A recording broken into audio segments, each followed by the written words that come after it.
Hi, this is Caroleena, and this is going to be an exploration of variations of the spiral staircase. Some of you may know the spiral staircase by the name the escalator, but I call it a spiral staircase because of the way it spirals down and it spirals back up. If you have not learned this move yet, I have a tutorial for it, and I will link to it in the notes under this video. So do that one first. And then here are some variations that you can add to it. So first, let's build everything off of this drill that allows us to both repeat and alternate this move so we can do all the basic variations of it. If I'm holding the hoop in front of me like it's a dime and I'm the face of it, then I can take this spiral staircase high and down the right side, and then low and up the right side, and back to this dime. High and down the left side, low and up the left side, and back to this dime. So once you have that basic move, then you can start playing with variations. So some of the variations, I'm going to do the top down ones first, and then I'll do the bottom up ones because otherwise I get confused, is turning. So you can turn with the hoop as it's coming down or going up, or you can turn against it. So, and you can turn 180 degrees, or you can turn 360. So here is first turning with the hoop. If the hoop is in my right hand and I turn to the right 180 degrees, I can end up with my back to the audience. Or if I started with my back to the audience, then I would end up with my front to the audience, facing the audience. So it's kind of a neat way to unveil yourself. It's a neat way to start a performance. I just did that with 180 degree turns, but since I'm turning to the right, my right leg is my balancing leg. If I can give myself enough momentum on my right leg to turn all the way around, I can do a 360 degree turn. So first I'm going to turn I see I almost went back up again. I'm like, how did this happen? We're working on down. So if I turn with the hoop, then as the hoop is coming down, I can turn all the way around, pa. I lost my balance a little bit, but that looks good.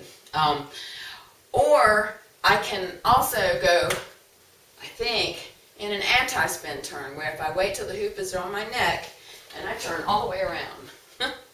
Boom. And that makes it seem like it's going double fast because you and your hoop are going in opposite directions and passing each other. So, quick review of that. You can do half turn,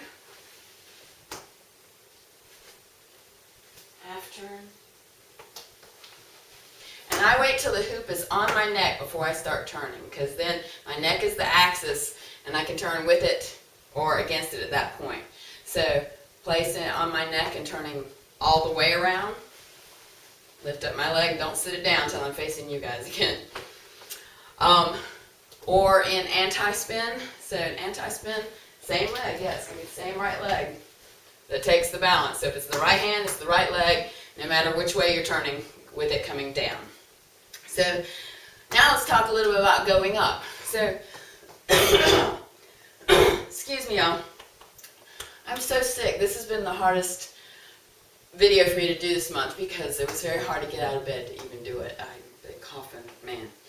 So, sorry. If my hoop is down, the first catch that we were practicing was the one where we close it to our belly, we take our hand up in a C-clamp, when we reach the top, we let the hoop land in our hand here. So, the neat thing about that, let me just show it to you real quick. Oh, goodness gracious. I got overexcited. I know it's not wanting to even come there. Here to here. So the neat thing about it is that if this hand is here to catch it, it's going to catch it. It's the first place it gets. But if instead I put this hand up here to catch it, and I kept this hand on my belly, the hoop would wrap a little farther around and it would land in this hand. And here's the crazy part. Your hoop is starting down here, right? So if I didn't have this hand here either, and I made my hand be waiting down here, like the one that delivers it, the hoop will come all the way there. So let me try to show you each of those three variations. Oops. 1,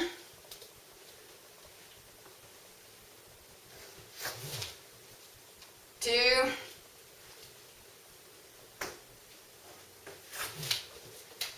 3. And the reason I'm glad that I have unlocked this understanding is because I've been trying to figure out for years how rhythmic gymnasts do this, where they flip it and it flips very fast and they don't catch it till it's way out here. And it's got something to do with that waiting for it to be down here, so I've got to wait for it longer, and I guess I just have to learn to stretch. Oh wait, I've totally got my arm in the way. Y'all know how it is learning moves, is you get ahead of yourself. So do it with your breath. I'm going to get it one day. Y'all wait, I'm going to get it one day. When I unlock that secret, I'll share it with you. But in the meantime, this is a pretty big one, at least it was for me. The one of 1 catch, 2 catches, 3 catch, all delivered from here. It's just like 4 points. Once you know that, you can do all these catches, but you can also do the up with turns. So if I'm turning against the hoop, an anti-spin, which means the hoop is closing from my right. And actually, let me think about the closing. There's 2 ways that can close.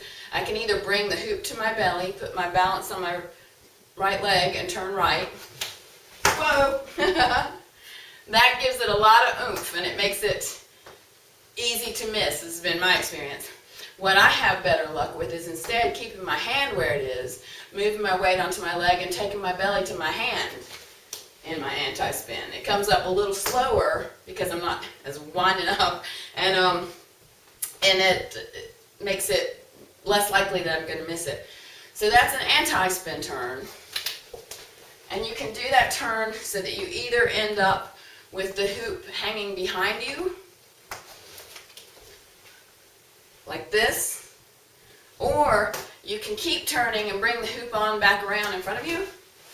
Oh my goodness, I missed it. I was telling y'all about that. Here we go again. Breathe. And bring it all the way back around to the front.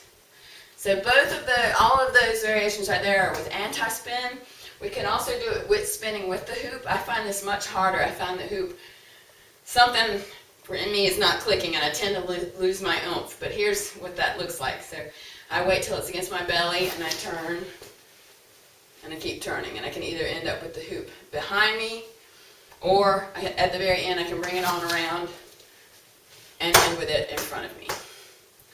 So that's a lot of variations, just to show you that there are a lot of variations. And when you put them together in patterns that either repeat or alternate in a repeating way. So that's what that very first one did.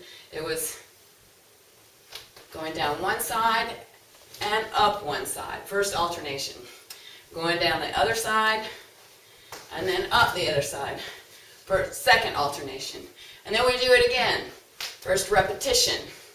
So that's how you put drills together. You just figure out how to do them on one side and then on the other side, and pass them back and forth. Or you can just do them repeatedly, like 1, 2, 3. That's repetition. All right. All right, hopefully that makes some sense. I'm about to lose my voice, so this is going to be the only one I'm able to shoot tonight. Mwah.